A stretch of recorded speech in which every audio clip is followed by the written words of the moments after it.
The United States supports Israeli genocide offensive against Palestine, including the 45th day siege on Gaza Strip, preventing humanitarian aid to enter the ongoing shelling in some residential buildings. In Russia, the armed forces carried out an attack using US-made long-range ballistic missiles against a facility in the province of Bryansk. In response to the escalation of armed violence, the Haitian government opened a new military base to settle around 2,000 soldiers in Port-au-Prince.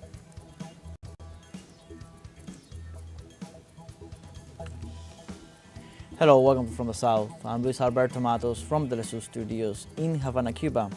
We begin with the news.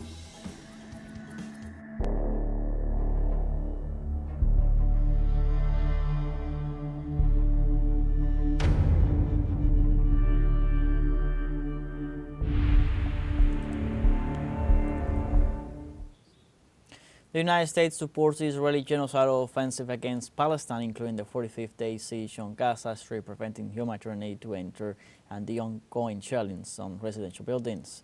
Zionist bombs are even usual on refugee camps, devastating all Palestine, whose current harsh climate made the crisis more catastrophic.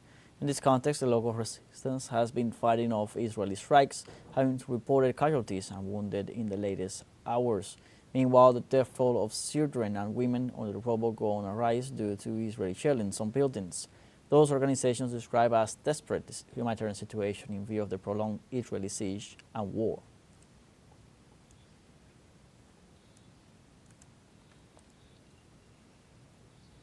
And at least 2 people were killed and several wounded after the Israeli forces bombed southern Lebanon.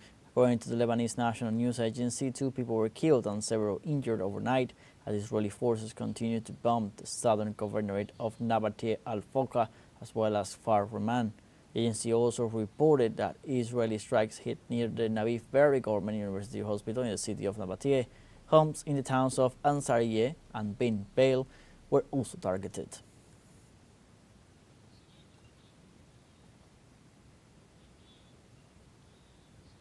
And U.S. Special Envoy for the Middle East, Amos Hochstein, landed on Tuesday in Beirut, where preliminary talks on a ceasefire between Israel and Lebanon are expected to begin. In addition, spokesperson of the U.S. State Department, Matthew Miller, assured that both Beirut and Tel Aviv would have reacted positively to the efforts mediated by France. The conditions for the ceasefire did not transcend, but it was known that Hezbollah knew the terms. As was the case with failed truce attempts in Gaza, Israeli Prime Minister Benjamin Netanyahu granted on Monday that even if the efforts were successful, he would continue to attack Hezbollah to prevent its reconstruction.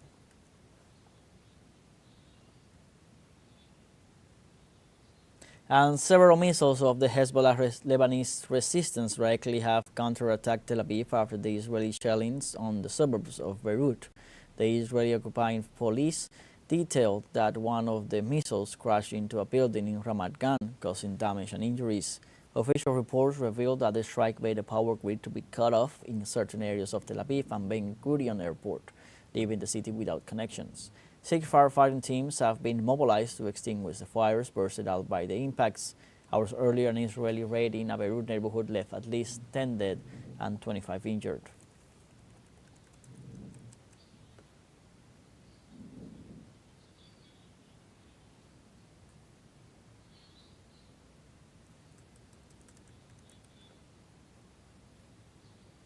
Several missiles of the Hezbollah Lebanese resistance directly have counterattacked Tel Aviv after the Israeli shellings on the suburbs of Beirut. The Israeli occupying police detailed that one of the missiles crashed into a building, causing damage and injuries. Official reports revealed that the strikes made the power grid to be cut off in certain areas of Tel Aviv and Ben Gurion Airport.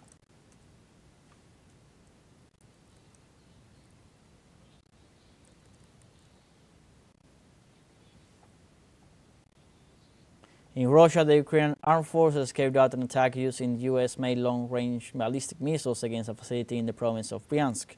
According to the Russian Ministry of Defense, the attack used 6 US-made operational tactical missiles.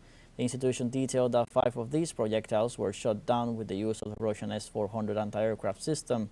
the Panzer anti-aircraft missile and artillery weapon systems, while the sixth one was damaged. Fragments of the damaged missile fell on the technical territory of a military facility in the Bryansk Oblast, causing a fire that was quickly extinguished. This attack follows reports that U.S. President Joe Biden authorized Ukraine to strike inside Russia with long-range missiles.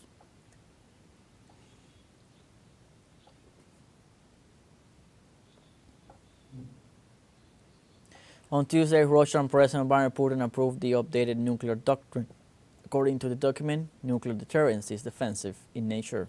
The new doctrine significantly broadens the type of threats to which Moscow will respond and aims to improve state policy in the area of nuclear deterrence.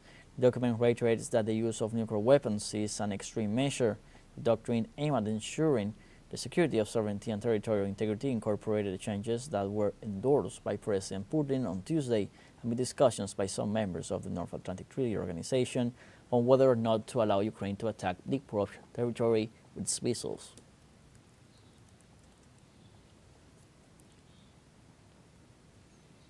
And Russian forces operating in Syria established 9 observation points on the line of separation, the occupied Syrian Golan.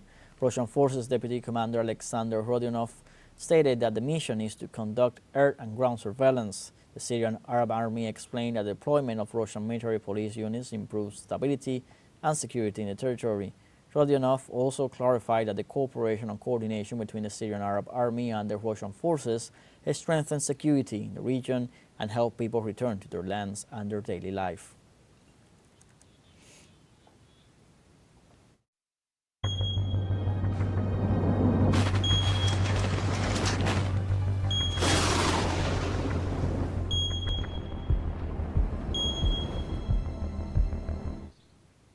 The U.S. National Weather Service reported that the Northwest region prepares for the arrival of a storm that is expected to bring heavy rains and flooding.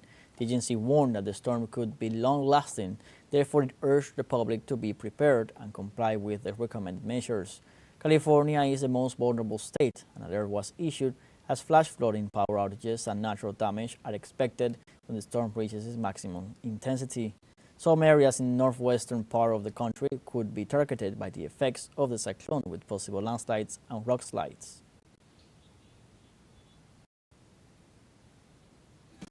Now we have a short break coming up, but first remember you can join us on TikTok at teleSUR English, where you'll find news in different formats, news updates, and much more.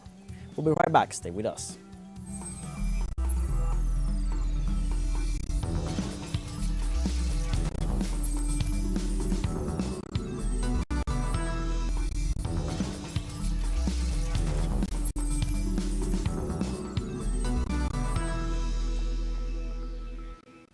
Welcome back. In Brazil, G20 leaders agree on final declaration focusing on climate change, hunger, and condemnation of wars and terrorism.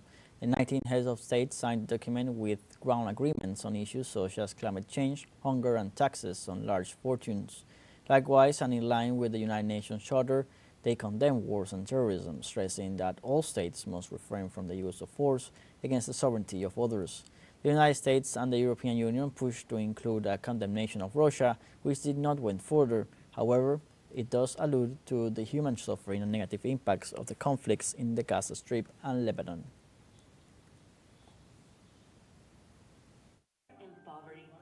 The G20 Summit, a group that brings together the 19 main economies of the world, the European Union and the African Union, started this Monday in Rio de Janeiro.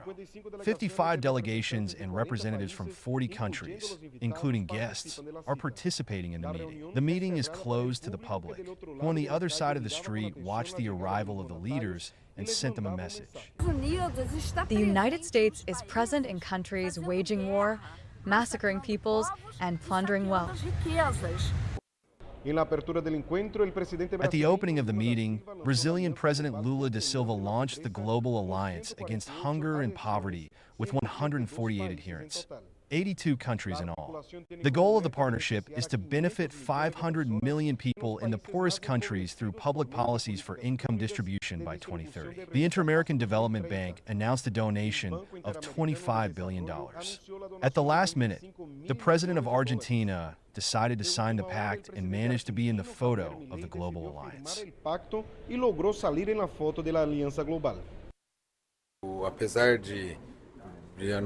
Although he announced that he was not going to sign, the president of Argentina signed the Global Pact Against Hunger.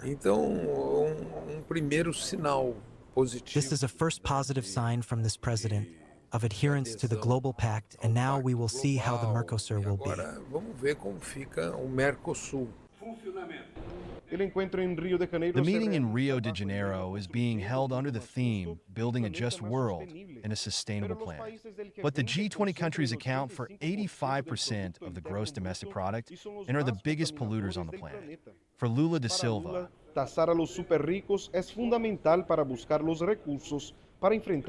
it is essential to tame the super rich in order to find the resources to face the major global problems.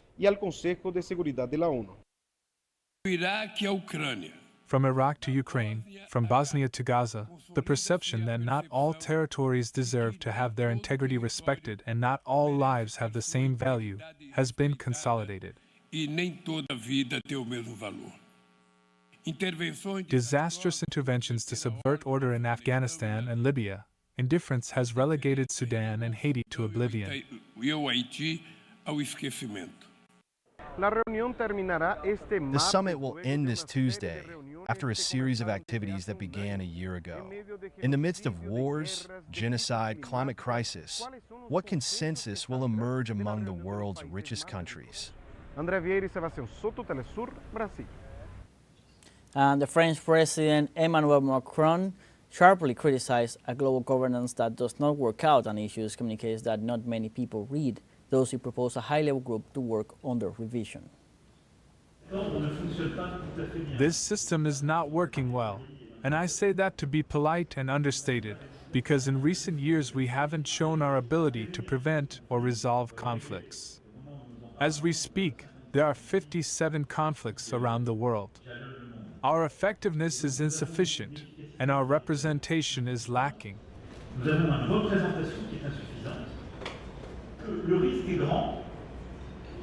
The risk is high. Unfortunately, I am one of the veterans at this table. The risk is high of having the same meeting in a year, with the same people saying, "We're going to do it," and becoming specialists in, "We're going to do it." So if you are fully aligned, I think we should set up a high-level working group, a Rio-Johannesburg working group.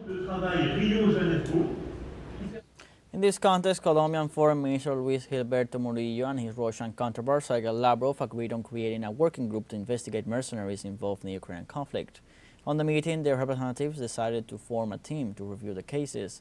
Murillo deemed that although the participation of these citizens in the conflict is an autonomous decision, it is a matter of interest of the executive, so the Colombian minister recalled the parliament is currently debating on passing a treaty of accession to regulate and ban mercenary practices, while Lavrov highlighted that Ukraine paid them off $3,000 a month to lead the mission.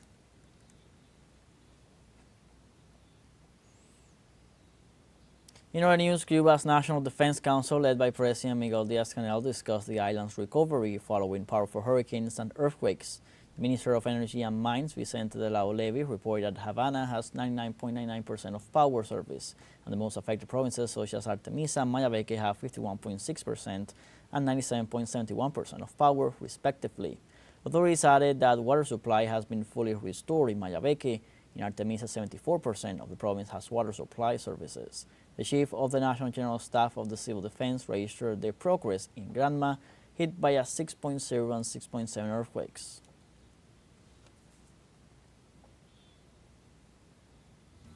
We have a second short break coming up, but before we invite you to visit our YouTube channel at teleSUR English.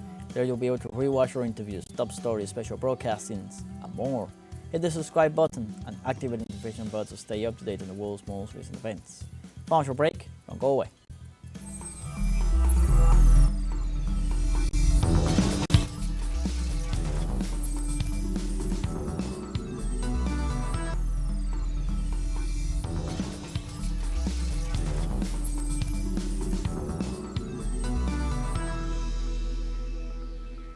Welcome back. In response to the escalation of armed violence, the Haitian government opened a new military base to garrison around 2,000 soldiers in Port-au-Prince.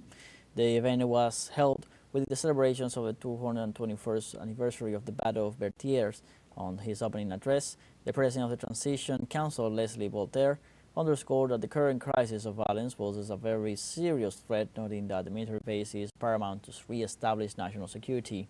Paving the way for that direction, Voltaire promised to train at least 2,500 new recruits in the next couple of months to counteract the fact that armed criminal groups have gained ground on the government in the capital.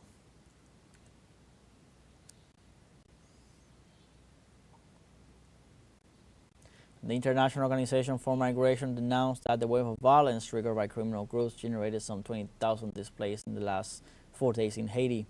In this context, the agency claimed that the crisis has disrupted essential supply chains and left the city totally isolated, while many Haitians have repeatedly been forced to flee from violence.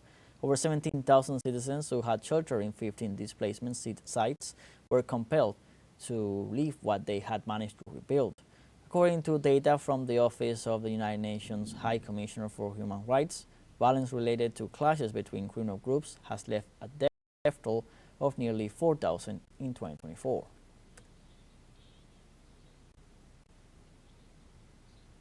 On the other hand, the United Nations Humanitarian Air Service announced that food aid flights to Haiti will resume their route after a week-long suspension of flights. The agency made a regulatory pause after 3 commercial airplanes were hit by gunfire from local criminal groups, and the suspension was decreed. The measure, according to human rights organizations, further condemns smothering the Port-au-Prince population as they are dealing with the violence of criminal groups armed with weapons and ammunition coming from the United States.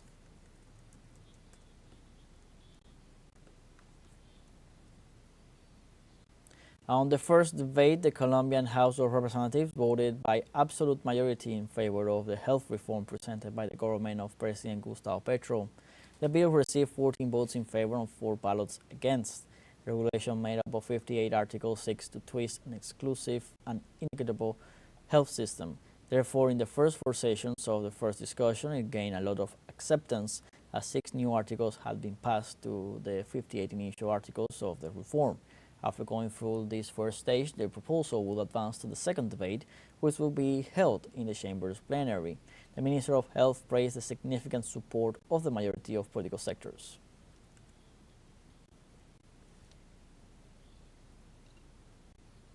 In Colombia, a Spanish communications company consolidates its power in the sector, a situation rejected by the country's Central Workers Union. Diego is one of more than 30 workers of Channel 1, CMI news program, who were laid off after the acquisition of that television space by the Spanish communications company Prisa. In addition to Diego, more than 180 workers have been left at risk in what constitutes the largest action of massive layoffs resulting from this transaction between the concessionaire that operates Channel 1 and the Spanish company, to whom the entire control of the programming grid, contents, and commercial exploitation was handed over, where the workers were not taken into account, leaving many of them adrift. They should have also thought about the people who work there, the families, the households. There were more or less 130 of us from CMI. We are in the diverse, because there are people who could have come out of this situation better, but others who could not, as in my case. There are those of us who do not have a job at the moment, and we have to see what we will do, to see what solution they give us. But unfortunately, when they make these changes, these contributions, the giant companies do not look at the employee. They do not look at the employee's welfare as such. They care about closing the business, they have their share, they liquidate. The other people do not matter to them. They do not care about those people.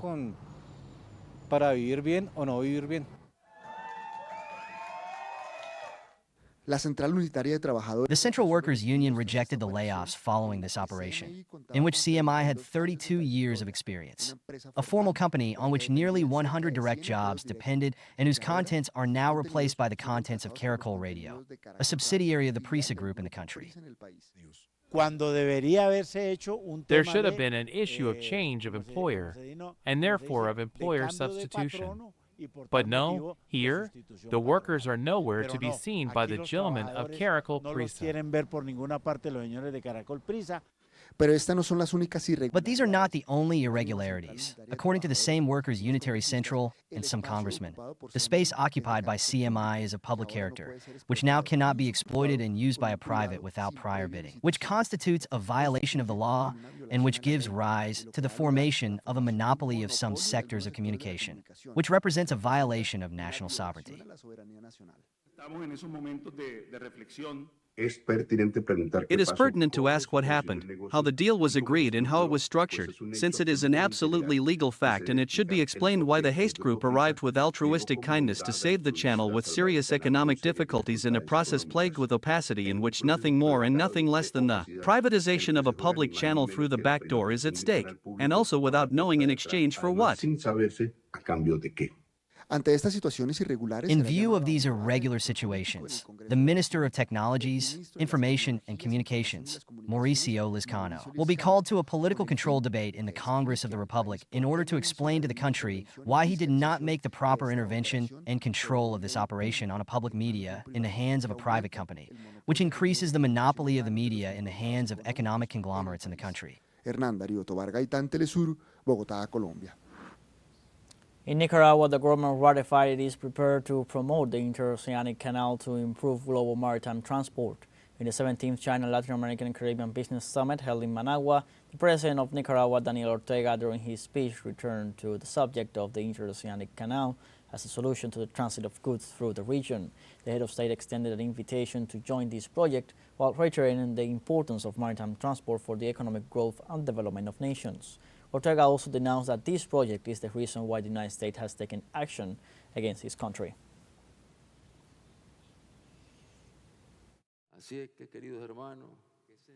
So, dear brothers and sisters, I conclude by telling you, here is Nicaragua, ready to contribute with that step.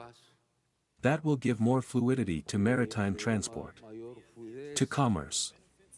And we invite you all, and we are going to send you more information, because many studies have been made since the one I told you. That was done by the U.S. Marine Corps engineers in the year 1866.